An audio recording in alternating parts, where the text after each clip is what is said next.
Why is high dietary intake of saturated fat associated with reduced semen quality? What's the connection?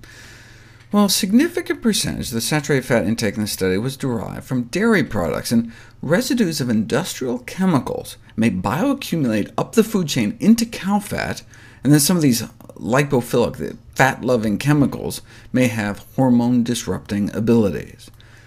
The EPA performed a national survey of persistent bioaccumulative and toxic pollutants in the U.S. milk supply. Since milk fat is likely to be among the highest dietary sources of exposure to this pollution, it's important to understand their levels. They tested milk from all over the country and found a witch's brew of chemicals. They estimate that dairy products alone contribute about 30 to 50% of our dioxin exposure, and like dioxin, other toxic pollutants tend to be widely dispersed in the environment, bioaccumulated through the food chain, and ultimately result in low-level contamination in most animal fats. This may explain higher pollutant concentrations in fish eaters. Xenoestrogens, like PCBs, are associated with the fats of fish or animal flesh and cannot be fully removed by washing or cooking, so can accumulate in our fat too. Xenoestrogens are chemicals with demasculinizing or feminizing effects, but even in a non-polluted world, animal fats have actual estrogen, not xenoestrogen, but estrogens, which are unavoidable constituents in non-vegetarian nutrition. All foodstuff of animal origin contains estradiol, which is at least 10,000-fold more potent than most xenoestrogens, and dietary exposure, meat, dairy products, and eggs, to these natural sex steroids is therefore highly relevant, since the hormones in these animals are identical to our own. Cow estrogen works just like human estrogen. Estrogens are also contained in meat and eggs, but the major sources are milk and dairy products. By drinking a glass of milk, a child's intake of estradiol is 4,000 times the intake of xenoestrogens in terms of hormone activity. See, modern genetically improved dairy cows can lactate throughout their pregnancy.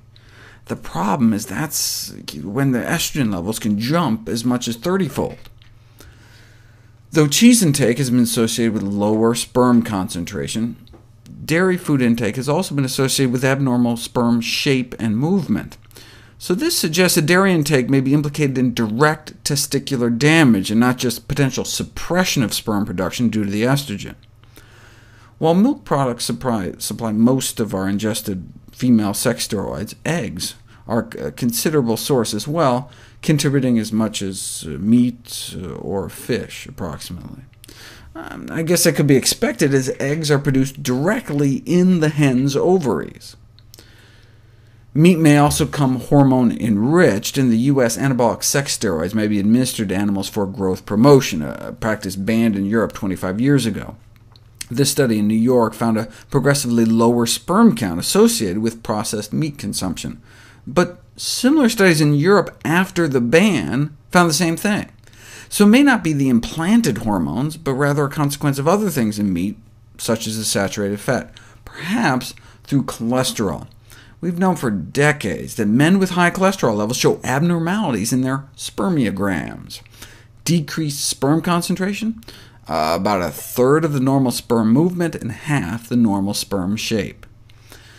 25 years later, we're finding the same thing. Cholesterol is bad for sperm. In the largest studies to date, higher levels of cholesterol in our blood associated with significantly lower percentage of normal sperm. Cholesterol was also associated with reductions in semen volume and live sperm count.